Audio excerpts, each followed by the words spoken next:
So please welcome Nick.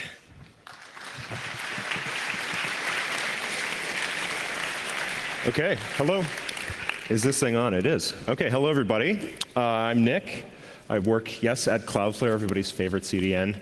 And I work on applied cryptography. And I'm going to talk today about the most interesting protocol in the world, transport layer security. So, if anybody has used this browser, do you recognize this little icon right here? This is Netscape 1.1. This is the first web browser that had SSL, that had some sort of layer of security built into it. And it had this little icon here that looked like a gun and maybe a pin from a grenade.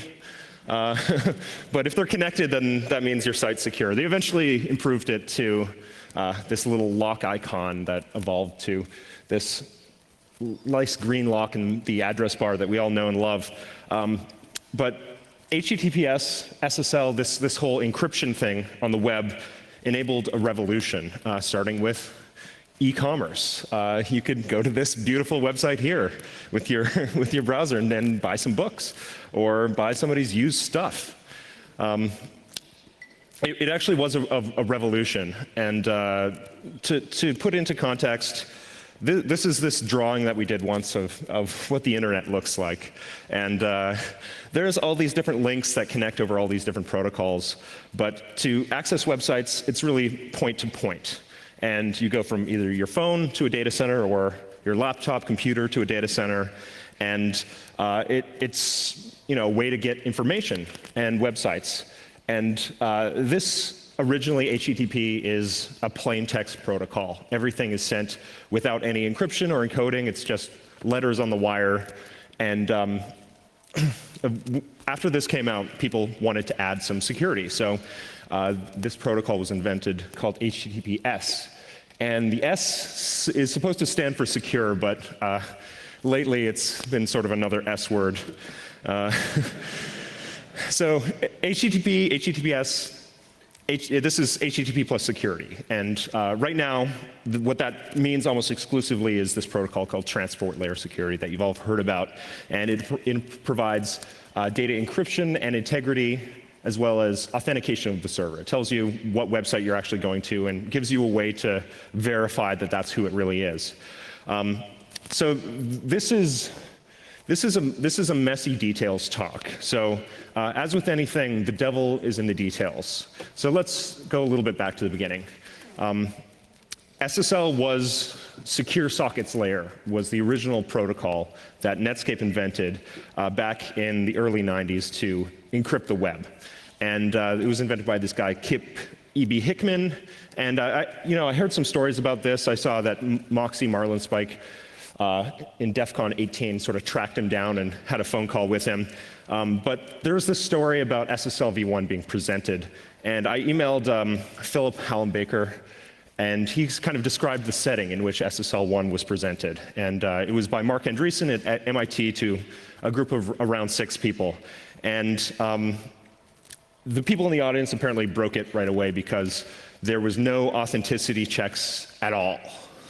So SSL v1 was an auspicious start to a security protocol. It's completely unauthenticated. So to get back to it, it was evolved, and I'll get into how SSL became TLS and became something that we use every day. But it really breaks down into 2 different pieces. One is public key cryptography, and this is how you as a browser and your server sort of establish shared keys and the identity of the server, and data encapsulation, which is you want to send data to the server and back. You have to encrypt it somehow and authenticate it. This key establishment part happens with what's called an SSL handshake, and this is pretty complicated. There's pieces going back and forth. But let's focus first on that little check mark on the left, which is certificate validation. And this is how TLS provides authenticity. This beautiful thing that we've all built together called the public key infrastructure. And so just bear with me for a second. Like, how does this work? It's based on something called X509 certificates. And certificates are files with different things like the identity of who you are, a public key, and they're usually digitally signed by a certificate authority. And this certificate authority has a certificate itself, and then oftentimes that's signed by another certificate authority. This forms a chain of trust. And as long as you can trust the sort of dark brown certificate there, then you can, and these signatures are correct, then you can say, okay, yes, this is someone I trust to issue certificates for websites, and therefore this site is really who it is. So this whole chain of trust thing seems really easy, right? It's just checking digital signatures, making sure that the metadata inside it is correct and matches the site you're going to. Well, yeah, boy, was that, boy, were we wrong about that being easy. So I'm going to explore a couple different ways in which this was completely messed up, including implementation bugs, intentional flaws, and issues of trust. So to make it more clear, this is what we mean when we validate a certificate. This is in that check mark in that first diagram, is as a client, you parse the certificate, you find a parent certificate, and you make sure that the signature on this leaf certificate is signed by the parent's public key, and if that parent is trusted by you, then you're good. And this is good. And you go on. If not, you do the same thing on the parent certificate. You check its certificate, check its signature. And so this is just making sure the certificate's correct. What about actually tying this to your encryption channel? There's really two ways of doing this in TLS. First is the RSA method. And in this method, as a client, you encrypt a pre-master secret, a bit of data that you want to share with the server server's public key and send it over. If the server can derive the same keys from that information as you, then that's sort of an implicit validation that they have the corresponding private key. Diffie-Hellman, this is much more recommended, by the way. What happens is, yeah, you sign a couple things, right? The server signs several parameters that are used to derive these shared keys, and you just verify it with the certificate. Now, so there's two things, right? Validate certificate, tie certificate to channel. If phase one breaks, then all you have to do is use some untrusted certificate, and the client will say, okay, this is good. I believe that this is a real trusted certificate. Go on from there. The second phase, if there's a problem in that, then you can use a real certificate, but a fake signature. Has anybody seen this code before? We got one, couple hands out here. This is code in a library called GNU TLS. And what this is really doing is it's supposed to check if this is a CA. And it turns out, if you remember your C correctly, that anything other than a 0 return value is true and a 0 is false. What happens here is if that one call, check if CA, the get signed data fails, then you return result. And that result is going to be a negative number, and therefore it's going to say, yes, this is a CA. So this bug really says if you give it an invalid issuer, then, oh yeah, this is a CA. It's not bad, it's actually completely good as a CA. And this code was introduced in 2005. It was discovered again as a bug in 2014. So in all tools that used Linux GNU TLS for 9 years, this channel binding, this is certificate authority code was in there. This might be more familiar. Has anybody seen this code before? This is the title of the talk, right? This is in Apple's Common Crypto Library. And again, this is just a simple programming bug. Accidentally, there's 2 goto fails. I don't really know exactly how you could put 2 goto fails, but from what I understand, they're not using Git at Apple for this library. So if anybody remembers how you merge problems in Subversion, sometimes you end up getting duplicate lines. Maybe that's how it happened.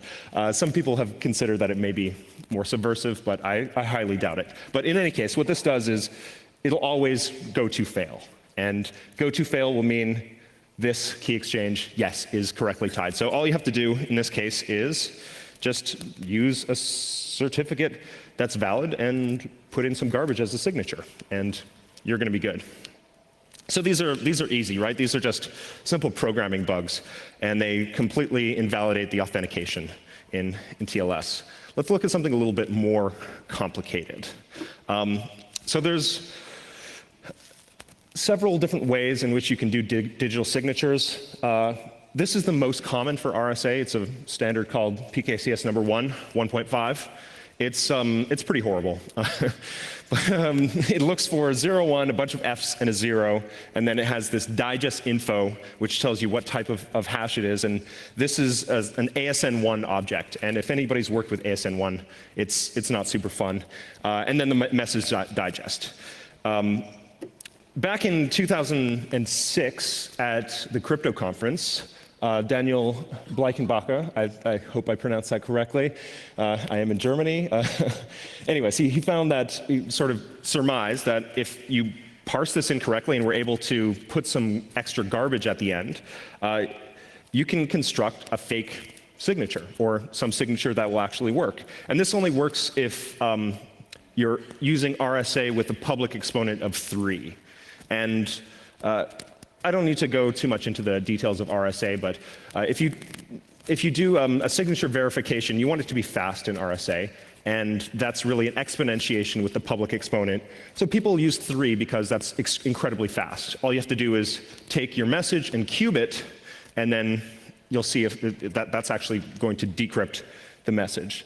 And it turns out that if you can arbitrarily choose garbage in there, you can construct some value that cubes into something that looks like this.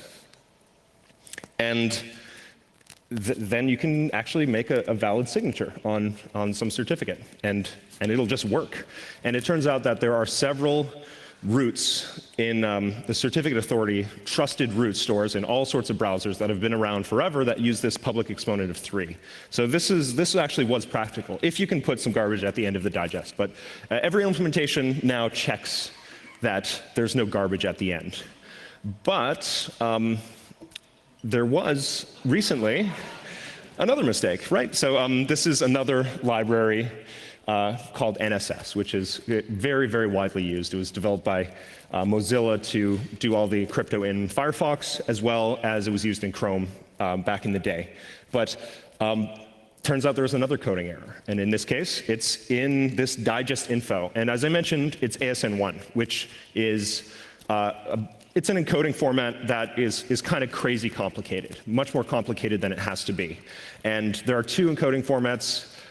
BER, which is what this is named after, is the basic encoding rules. There are multiple ways of encoding data. And you can just put extra zeros. There's multiple, the length of length values is arbitrary. So you can have different length values. And that actually turned out to be the problem here, is that there's an integer overflow in the ASN1 length. So you could actually put a bunch of garbage in your length and have a several multi-byte length value that it would just skip over the garbage. And as with the previous attack, you can construct a message that cubes into something like this by repeatedly just trying cube roots. And there's an algorithm to do that. My colleague Filippo put this up on GitHub. So if you want to exploit this, you can do so. And your signatures are going to look weird, right? This is not what a digital signature usually looks like. It usually has quite a bit of entropy. But this is a small number, and if you cube that, you get something that actually looks like this. And this was actually trusted by Firefox for a while. So there are subtle ways that programming bugs can creep in and break the trust that you get from TLS. But speaking of these issues of trust, speaking of the public key infrastructure, you don't necessarily have to find bugs and flaws to take advantage of it. So here's a quiz for everybody. In your, say, browsers at home, or operating systems, whatever you use, if you're not sort of paranoid like me and have removed CAs, how many countries have controls of CAs that things are trusted, that can actually sign any certificate that'll be trusted? Does anybody have a guess? Too many, yeah, that's right. It's actually 46. So this is from EFF's SSL Observatory data. 46 countries around the world could, just arbitrarily create certificates for any website. And That's also kind of crazy. How do you really trust that this was issued correctly if there are different entities that are supposed to follow rules, but technically can create certificates for anything? This came up earlier in this year and the year before, but it's been a sort of endemic problem with SSL. People want to look inside of encrypted data to look for bad stuff, or to, say, inject ads. And Superfish is one of these things. It was installed on Lenovo laptops, and what it did was it installed its own trusted root into your root store. It made it so that every browser you have will trust this Lenovo root. So there's all sorts of different ways that these sort of things are installed. So they install roots, whether it's your corporate IT department, this happens all the time, especially here in Europe, antivirus software or Superfish, which is by your OEM, or say the country of Kazakhstan just proposed this for the entire country. So they want to install a root so they can be the person in the middle, decrypt all your traffic and look at it and go onwards. And the way that works is they, on the fly, forge a certificate that is trusted by your computer. So this is bad in itself, but it also turns out that some of these proxies themselves don't validate certificates correctly upstream. So if someone was to manipulate this, that's not your proxy, anybody can create sort of a fake certificate. And this is a lot of the research around Superfish found that this is the case. Oops. Not only are you having ads injected into your supposedly encrypted streams, anybody on the outside can fake sites. An extra bonus on this is if you install roots into your stores, CAs that you trust, browsers will bypass these advanced techniques called key pinning. So if you, say for example in Chrome, they have a pre-computed list of sites and what certificates they should have. If it turns out they see a certificate that's signed by one of these extra roots that was added by any one of these things, then key pinning doesn't work anymore. Oops, again. So trust is hard, and there's a lot of different ways in which it's been broken, from bad code to bad infrastructure to just bad political organization of who should get access to making these keys. Looking a little more deeply, there's a bunch of different libraries that do crypto, and as I mentioned here, almost all of these were affected by these validation bugs at one point or another in the last decade. So that's the client side. Let's talk about some issues on the server side. And just as a summary, most websites use Apache, Microsoft IIS, Nginx, sorry, not ISS, IIS, and Nginx, or say Google's internal stuff. And this mostly uses OpenSSL. And you might have heard some things about OpenSSL lately, but I'll get into that. Earlier in the decade, or actually earlier in the last decade, there was another library that was very common, and it was by RSA, and it was called BSafe. And BSafe was one of the first robust SSL implementations, and SSL implementations are all these crypto things that I've mentioned require you to generate random numbers to generate these keys. And I don't know if you've heard about this, you probably have, but dual EC DRBG. It turns out there is a random number generator that was standardized by NIST from the NSA that is almost guaranteed to be backdoored. So even if all of your implementation is good, if your random numbers that are using in your system are bad, you can work backwards and decrypt a stream. So this was in BSafe, and it came up even in the last couple weeks, where in Juniper Screen OS, they had this dual EC DRBG, although they changed the parameters to not the ones that the NSA knows, but to the ones that potentially they know.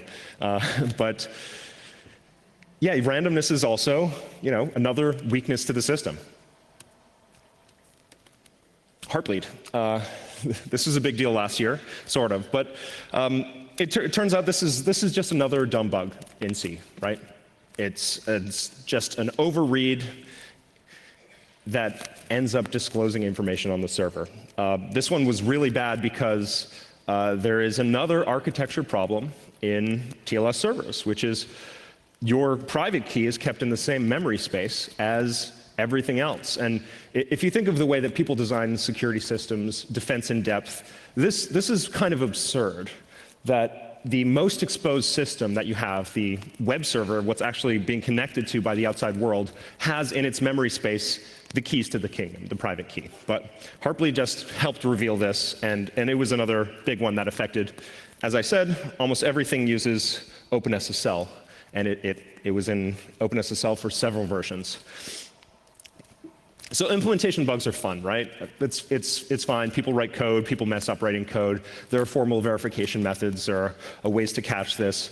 But this talk is about TLS. And so TLS might be hard to implement correctly. A lot of people made mistakes. What about the protocol itself? Turns out this has been quite a disastrous couple years in terms of the protocol.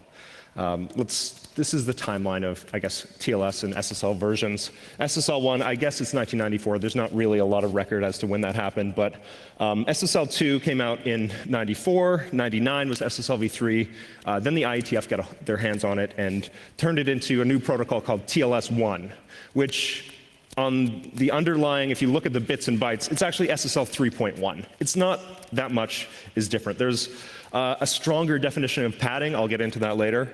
But there's not many things have changed.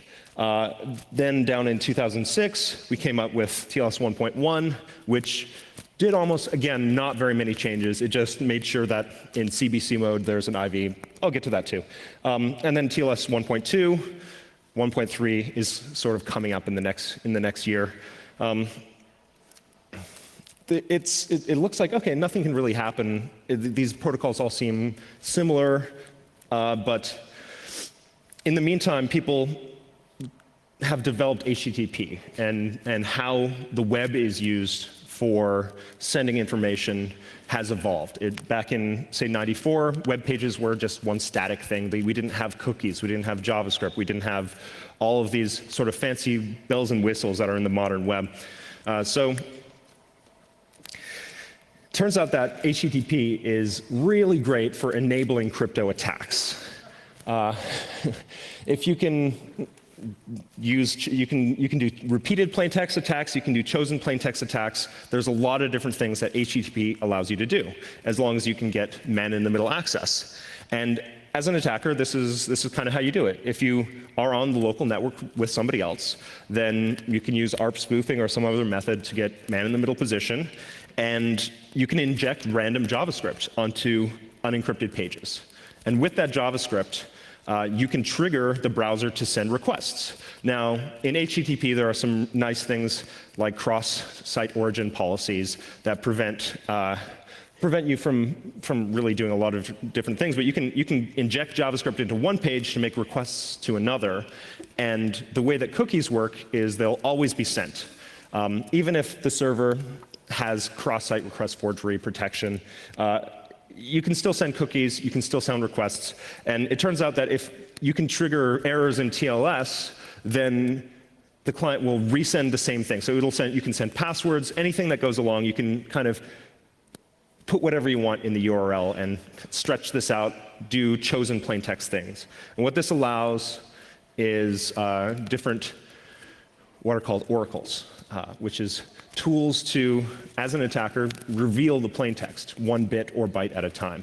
And compression oracles are, I guess, the easiest to explain in this. HTTP, in order to save space, is compressed. And typically, we use some algorithm like gzip or a dictionary-based compression algorithm in which if you have two repeated strings, it's going to be shorter than if you do not have two repeated strings. And that ends up being enough to allow you to decrypt an entire session if you can get the client to repeat. So if you use something like this, you can get a client to keep sending requests. And you can, as a man-in-the-middle position, you can kind of rearrange bytes and packets around, but you can get the browser to keep sending requests with secret data in it. You can't see inside the browser, but you can see the encrypted packets going past you. And crime and breach these came out a couple years ago as practical, very practical implementations of a oracle for compression. And in a practical sense, this is kind of how it works. You choose your padding, and padding here is anything at the end of the query string. You control this. You control the JavaScript, so you can put whatever you want there. You can get some padding, and you want to guess the cookie. So the point is you keep repeating the guesses until it matches the cookie. And if your guess matches the cookie exactly, then the message is going to be really small. And if you look at this, say you're guessing 1 byte at a time. If you have a bad guess, it's probably going to be longer, and it's going to be 5 compressed blocks. And if you have the correct guess, it's going to be 4 compressed blocks. So if you use your padding to kind of align yourself to hit the border between these encryption blocks, you can go one by one decrypting your values in this cookie and go all the way down to the bottom. And this is a practical attack that's been pulled off. So crime is about TLS compression. Everyone disabled TLS compression after crime happened. Breach came out the next year, a black hat, and this relies on HTTP compression, which for performance reasons nobody has turned off. So crime is not really a problem now, but breach is actually very exploitable in many, many, many websites, which is lamentable. But compression is not the only way to have an oracle. Padding oracles are a kind of an older idea. They were originally described by Vaudinay in 2002, and they rely on 2 really, really bad choices that people made in deciding how to encrypt things in TLS. And these are CBC mode, and then the Mac then encrypt construction.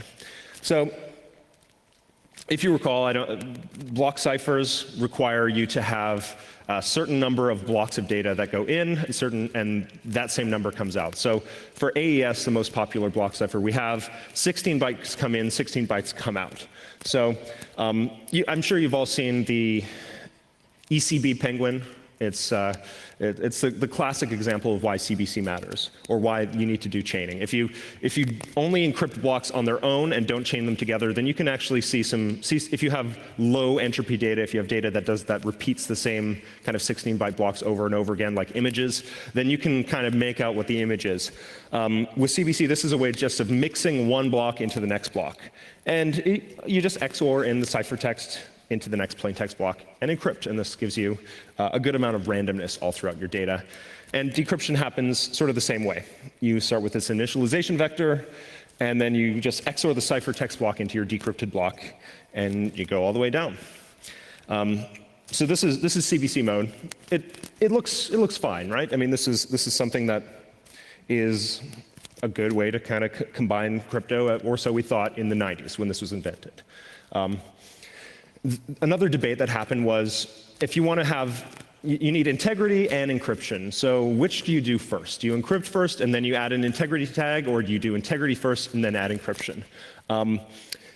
Somewhat disastrously, they decided to do integrity first and then encryption. And for TLS, it kind of looks like this. There's a data, HMAC, and then padding.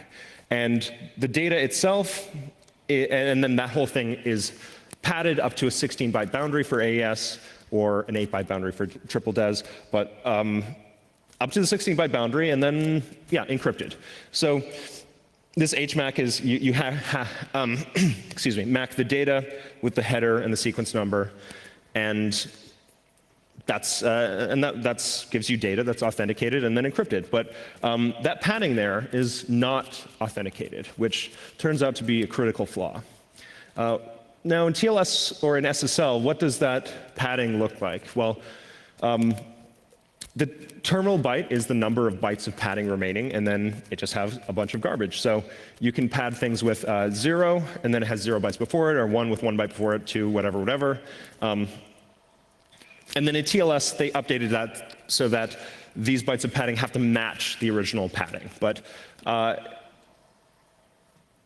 just having unauthenticated data is enough to give you what's called a padding oracle. So if an attacker is able to distinguish between guessing a padding correctly or incorrectly, that's enough to decrypt an entire message. And technically how that works is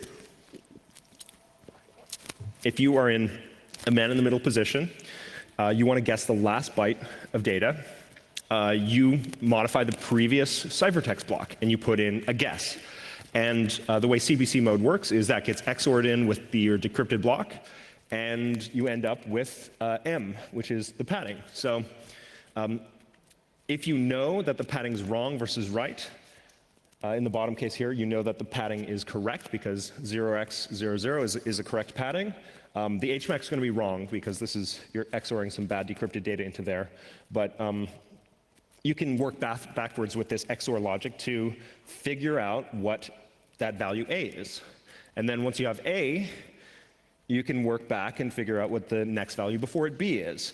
And all you need to do is to be able to tell, as an attacker, whether you're in case 1 or case 2. This padding oracle was originally built into the protocol. So there was, this is the original Vodney attack in 2002. You'd have a different error code for whether the padding was wrong or the HMAC was wrong. And as an attacker, you try all 256 values for X, and once you guess correctly, it's going to give you the error code that says, oh, bad HMAC, meaning you got past the padding, and then you're right, and you actually have decrypted 1 byte. So this problem keeps coming back. There are many, many ways in which you can have side channels. So the error code side channel works is if you have an incorrect guess, bad padding, correct guess, bad HMAC. Later, the next year, Bonnet and Brumley came up with this timing side channel. So it turns out that if you have an incorrect guess, then this is going to be fast because you're not doing the HMAC. And it's going to be slow if you actually do get the padding correctly. So you just look at how long it takes for the server to do this computation. And voila, you have another padding oracle. You just might have to try it a couple extra times to get rid of timing jitters. But this lets you decrypt entire messages. And in the context of HTTP, this is your entire cookie or your password or something like this. Now, this is all well and good, but as I mentioned, things keep coming back. And Patterson came out with Lucky 13. This is 2 years ago. And it relies on a really kind of obscure fact about how this HMAC is actually computed. So, as I mentioned before, you can HMAC this sort of 8-byte sequence number, 5-byte header, and your data. And the fix for this timing attack that happened was you just always HMAC the whole thing. If the padding's wrong, you HMAC the whole message. And it turns out that in most implementations of HMAC, there's a lucky byte. There's a point in which the HMAC takes more time than it would before. There are different compression functions inside of it. And if you're at 55 bytes, it's going to be faster than if you're at 56 or 57. So if you have, this is an entire 64-byte message, which is just aligned on 4 AES blocks. And so what you can do is try to guess the padding. And if you guess the padding wrong, it's going to be a slow hash. And if you guess the first byte of padding right, it's going to be also slow. But if you get really lucky and guess the last 2 bytes of padding correctly, it's going to be fast.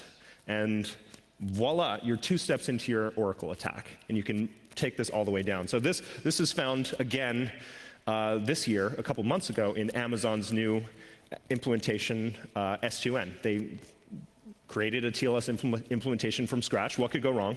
And they tried to protect themselves from Lucky 13 and ended up having the same sort of thing. So if you look at it, this is a graph that a colleague of mine, Filippo, put together in trying to fix this in Go's crypto library, which sort of presciently, Adam Langley, who wrote it, had a comment saying there's probably a timing side channel in this HMAC. And it turned out that, yeah, yes, there was. And that was Lucky 13. So another really, really subtle thing that you would not have predicted in the 90s that came back to bite us. And a really bad thing about this is that for TLS 1.0 and 1.2, that was the only way to use block ciphers, is in CBC mode. So unless you have both servers TLS 1.2, you're kind of screwed. And that leads us to another idea, which is the downgrade attack. And the general philosophy around this is that if you support something old, someone's going to trick you into using it. And there's ways to defend against that, but it's really difficult to get right. As a bit of a background, these are cipher suites, right? This is what SSL needs, all these different things, this sort of alphabet soup, to decide on what crypto algorithms to use. And to break it down, it's you have a key exchange, certificate key, transport cipher, and then an integrity function. And the server gets a list from the client, and it sort of picks its favorite from the list, and then chooses it. And if anybody was over at the next hall for the previous talk, you'll know that there's something called export ciphers. And these were supported for a very long time. And this is to comply with this antiquated 90s crypto export law in the United States. And these are really, really weak ciphers. So these were supported by clients and servers all the way up until this year. They still are. And the fact that the server will always pick the best one of the client, everyone's safe, right? The server will always pick the best one. Turns out, no. These are several attacks that were described in the previous talk, in which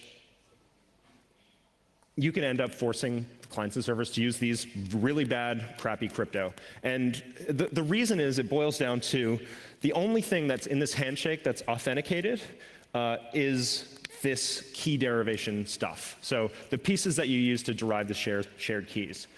And so this is what freak is. If you sit in the middle, the client is going to say, hey, these are the ciphers I support. You just change that list into, OK, I only support export ciphers. And then the server say, OK, well, I support an export cipher too. I guess we're going to use this. You must be an old client. And then all you have to do is crack that export key, which is 40 bits of encryption, and you're good. Go from there. Or in some cases, you have to crack a 512-bit RSA key, which is also, it's computationally doable. The way that logjam works is very similar. This works with RSA cipher suites. This works with Diffie-Hellman cipher suites. And this relies on the fact that you can force the client and the server to agree to use these Diffie-Hellman parameters to do key exchange that are weak, just old crypto, small key sizes. And you crack it, and then as a man in the middle, you can manipulate and read everything.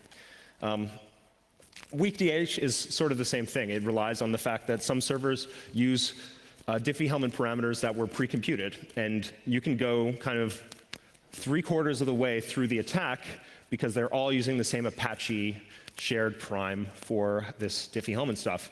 So this relies on unauthenticated protocol in the handshake. More on this to come. In the theme of downgrade attacks, Poodle.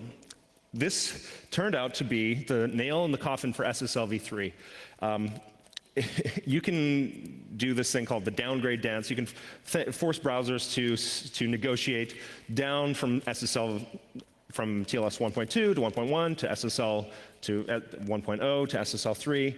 And as I mentioned before, the padding in SSL 3 is just a bunch of X's and then a number. So you can fill it in with anything. So if you align your blocks so that the last block only has one relevant bit of data, you can do a padding attack. And this, when people came up with this, they were just like, obvious. Obviously, we can do this. This is terrible, and SSL v3 is completely broken. TLS Poodle, it turns out that I mentioned there's one change between SSL and TLS 1. One of the major changes is that padding had to be defined as repeat the same padding value.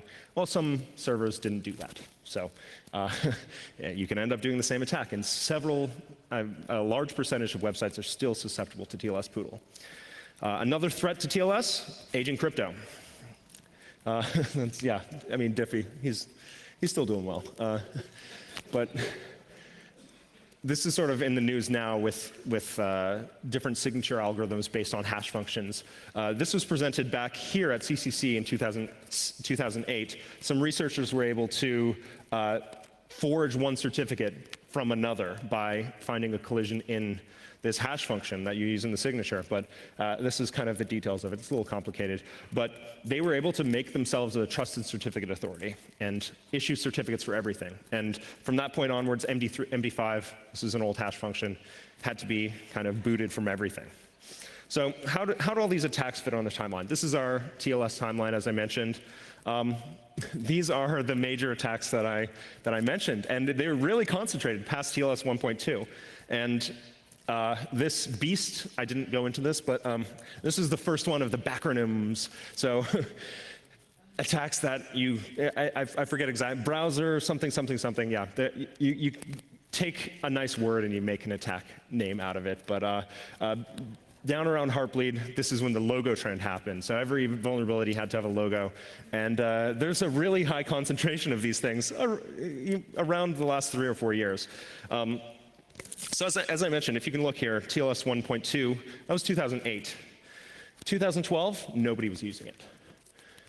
This is from SSL Pulse. Even 2014, SSL v3 was supported almost universally. Now we're in a slightly better position, but it takes a really long time for servers to upgrade. And same thing for clients. Right now, we're seeing something around 75% of connections are TLS 1.2, which is great. But you can clap for that if you want, but TLS 1.2 solves most of these problems. But most of these browsers, they came out in 2003, 2004. It was at least 5 years later. So it takes a while for things to get up to date. Now, this kind of paints a grim picture for these old vulnerabilities, but at least from the ones that we've seen, we can learn a few lessons. And one is that if an attacker can identify one bit of information about the plaintext, then it's basically over. The way that HTTPS works, repeated data can be sent, and you can take that one bit and expand it to an entire message. There are side channels everywhere. Timing side channels, computing side channels. There's been research about working in cloud computing, if you are able to do cache timing. So if you're running one process and there's crypto hopping on another process, you can find out how long things are taking. This is incredibly dangerous.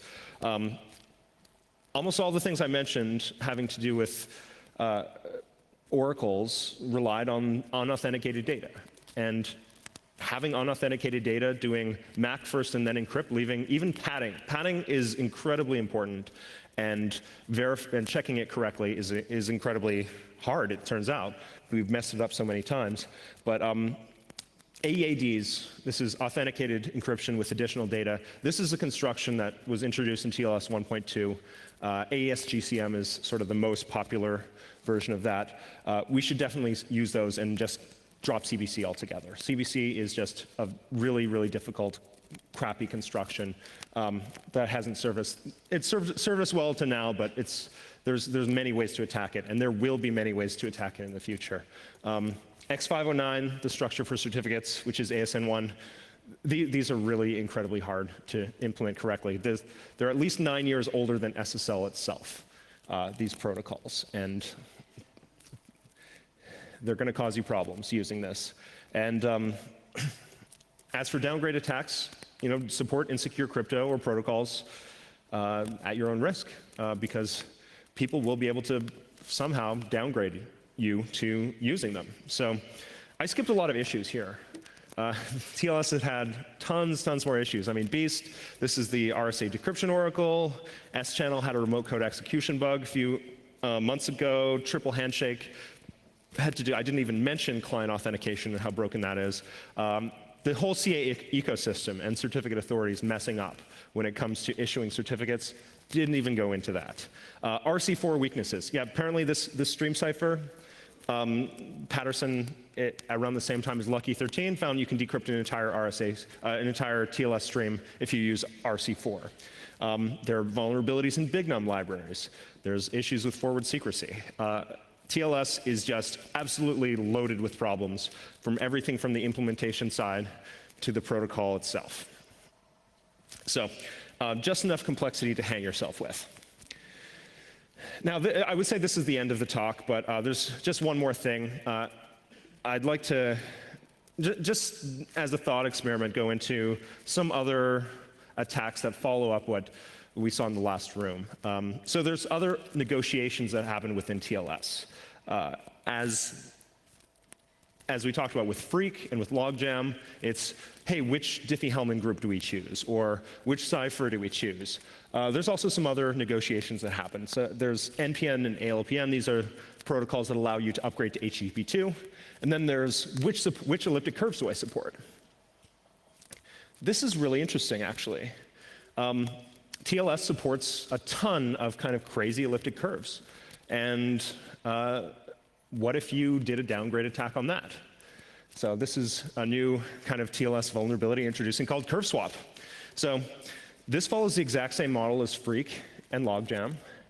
And what you do in a man-in-the-middle position is you take the supported ciphers and you swap it with the smallest, weakest possible curves supported by both parties.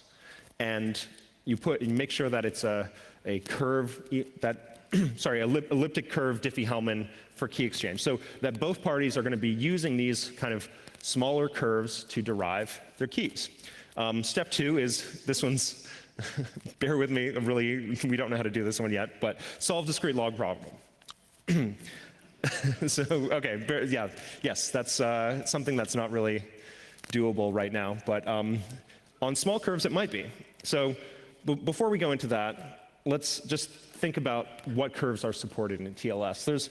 There's some curves here called the sec-T curves, and this is a 163-bit curve over. It's a binary curve. This is not the type of curve that we typically use. But when elliptic curves were originally standardized for TLS, it was all the rage. We had prime curves, we had binary curves. They were both kind of equivalent.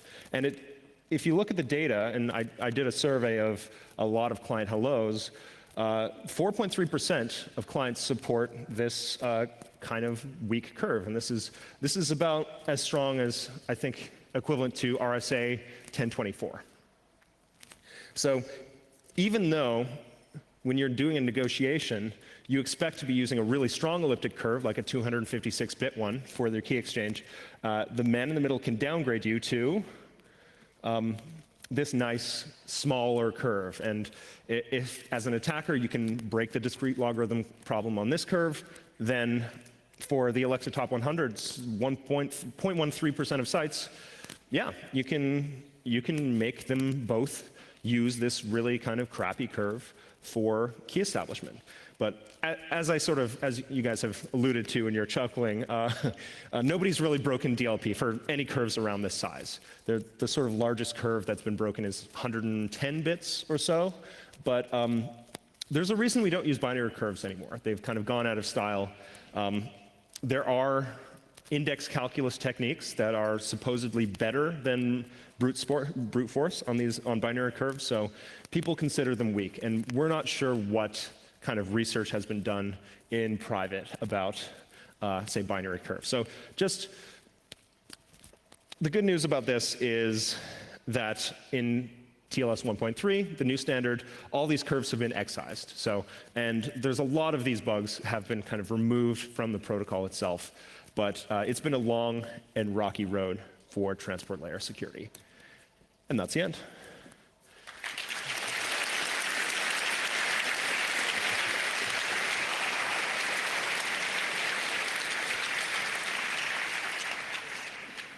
Before we start the Q&A, just a quick announcement. If you're here for methodisch incorrect, it switched to Saal G, so you should go there if you want to see it live. There's going to be a stream in this room, but if you want to be there in person, you should go there.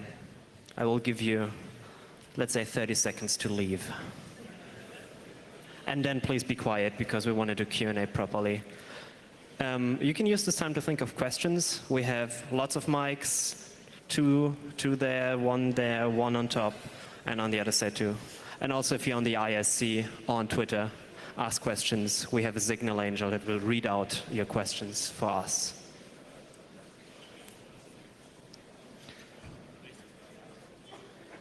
Okay, let's start at number 1, please. Hi. Could you say something about Cloudflare's strategy to not phase out SHA-1? as Google and the others? Yeah, I'd love to. So, as with any one of these protocols or types of crypto that are broken or old, once they're definitively broken or old, they should be completely excised. So there's been a plan to sunset SHA-1, let's say, by the end of by the beginning of 2017, so the end of next year. And the timing on which this is to happen is sort of debatable. And there's really a question about whether or not SHA-1 is something that is a credible threat to happen within the next year or not, or whether it's a credible threat to happen within the next 5 years in terms of forging a certificate. So whether or not you should continue to issue SHA-1 certificates or not, it's really something that it's a big debate that's going on right now. Hello. But if you compare to MD5, so now we have restart collisions. Right. So, and it took 2 years. Yeah. So one thing to keep in mind in this case, and I can go back to the slide about the MD5 collision, is that having a collision in SHA-1 is not enough to forge a certificate. What you have to do is actually get the CA itself to predict a certificate that's created by the CA that aligns perfectly with the certificate that you want to forge. And there are some techniques like putting randomness, entropy into the serial number that can help defend against that. But yes, there's a free start collision. I don't know, it could be within the next month that we see a real SHA-1 collision. But in terms of colliding certificates, that's somewhat of a different story. Internet, please. Thank you. Do you think we would be in a better shape today if SHTTP had won the race over HTTPS? And why have we not moved to something like SPKI, SDSI, or any other alternative to PKI? Well, speaking as part of Cloudflare, we control one side of the equation. And as with any security protocol, you need both the client and the server to agree on what they're going to use. So the evolution of the entire marketplace determines which algorithms or which protocols you're going to use. And HTTPS ended up winning over the long term because it was most widely supported. And as with any of these things, it's kind of a winner-take-all. Number 3, please. Yes, hi. We clearly suck at implementing protocols, right? So we need to be able to upgrade stuff relatively rapidly, because we will break it again and again and again. We'll need to upgrade. Upgrading browsers is hard. Like, I actually have to take an LVM snapshot before I upgrade my browser because I really don't know what's going to break. Why isn't any of the browsers going the route of GNU-PG, where basically there is a completely separate piece of software running in a separate process, communicating over standard in, standard out, and it's upgradable without touching any of the other system? Thank you. So the question is extracting TLS from the browser itself and putting it somewhere else. So one of the interesting things that has happened in the TLS, the HTTPS ecosystem, is that many of the browsers are actually doing that for the certificate validation. They're outsourcing that to the operating system itself. Firefox is one of the lone exceptions that has their entire PKI stack. I think it's historical reasons, really. I mean, Chrome and Firefox auto-update, and they do so because they want to make sure that you have the latest and greatest things. They have kind of taken the approach that if your browser upgrades and it breaks, too bad for you. We know better, and that's their strategy. So I'm not a browser vendor. I don't work for one of those companies, so I can't really speak to what they want to do. Number 2. Thank you. You mentioned the defense-in-depth approach of separating the private key from the web server. Now, I know that Cloudflare offers keyless SSL, which I really like. Do you think that instead of just being a business advantage to you, this could be a realistic security measure for many websites, that they separate their private key to something behind a separate layer of keyless SSL? Yeah, I think this is something that could be more generally applicable, and this is something that in the last IETF meeting they brought up. So there's a proposal for separating private key operations from the TLS itself. It was brought up as a RFC at the last IETF, so I would encourage you to check that out. Signal Angel, please. Frankie 2 wants to know whether IP version 6 encryption could replace TLS or mitigate at least some of these issues. So IPv6 encryption, yeah, I think I don't see that as a replacement for TLS. I see different layers of encryption, whether it's TCP crypt or anywhere lower down on the on the stack, as additional layers of defense in depth. So the good thing about TLS is that it encapsulates your HTTP messages, and it's really just point to point on that side. So it allows you to really trust the server itself. Whereas something like encryption at lower levels, yes, this is great. I mean, we have encryption on many different protocols. Wireless, you know, Wi-Fi is encrypted. All of your sort of 3G, 4G signals are encrypted. More encryption is better. And I don't think that having one encryption on a lower layer should stop you from adding encryption on a higher layer. Microphone number 4, please. Hello. So you have shown how slowly the TLS standard itself is evolving, and even much slower the adoption is evolving. And there would be my question: do you agree that we should heavily invest, maybe even in the standard, to make it easier adoptable and do something more there? And have you concrete plans or proposals how this could be achieved? I don't have any concrete plans or proposals on that, but I think it's a good idea. I mean, I think upgradability is one of the most difficult problems we're facing in terms of these protocols, because as you saw in all these different versions, there were problems, and they had to be fixed in different ways. And we're in, say, the Internet of Things, the buzzword that we're all talking about.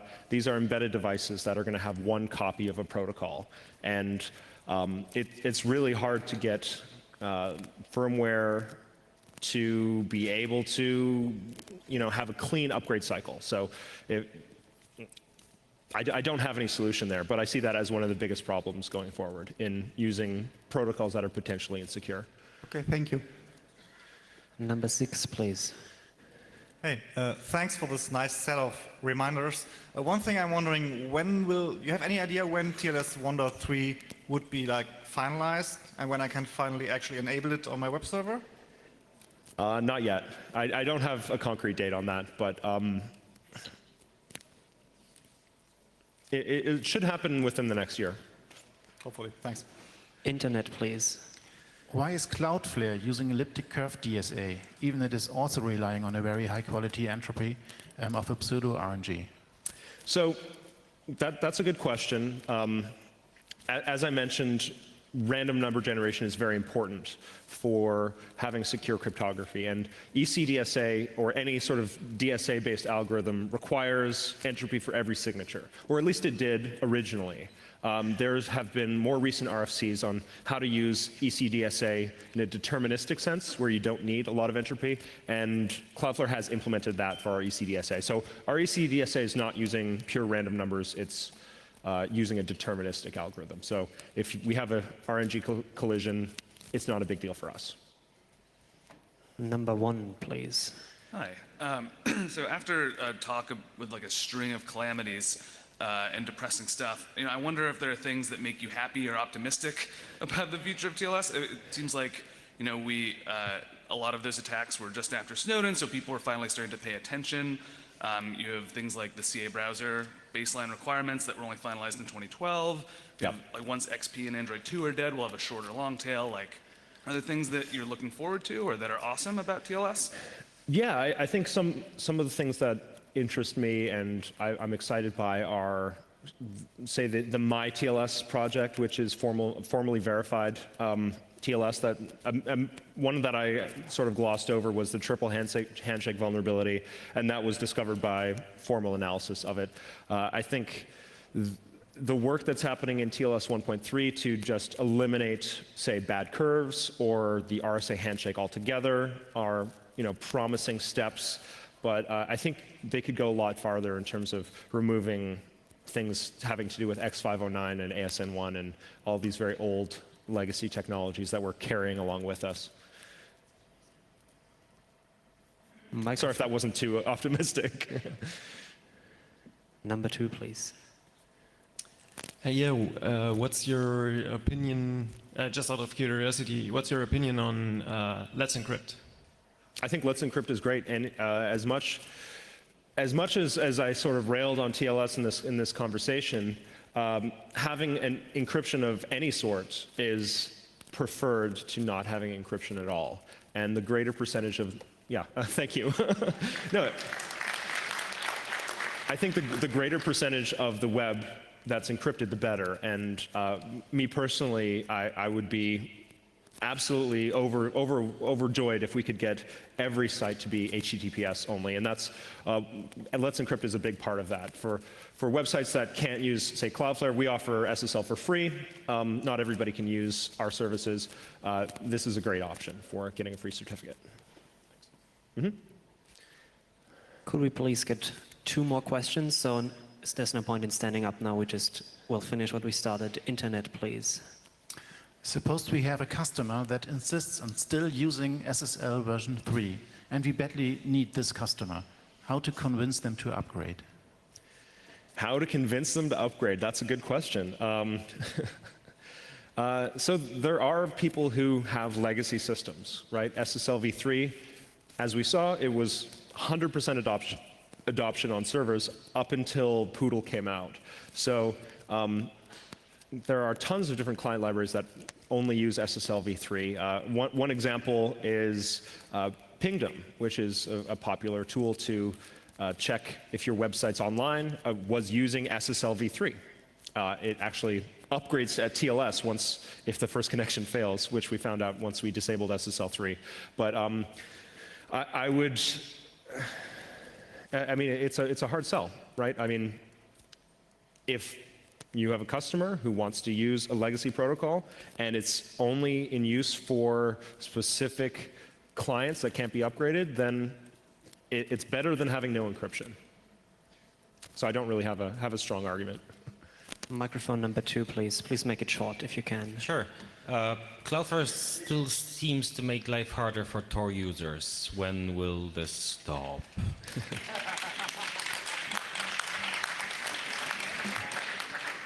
Well, there's some people in the front row that I think you should talk to. We're working on it. Okay, thanks. Okay, please once again thank Nick.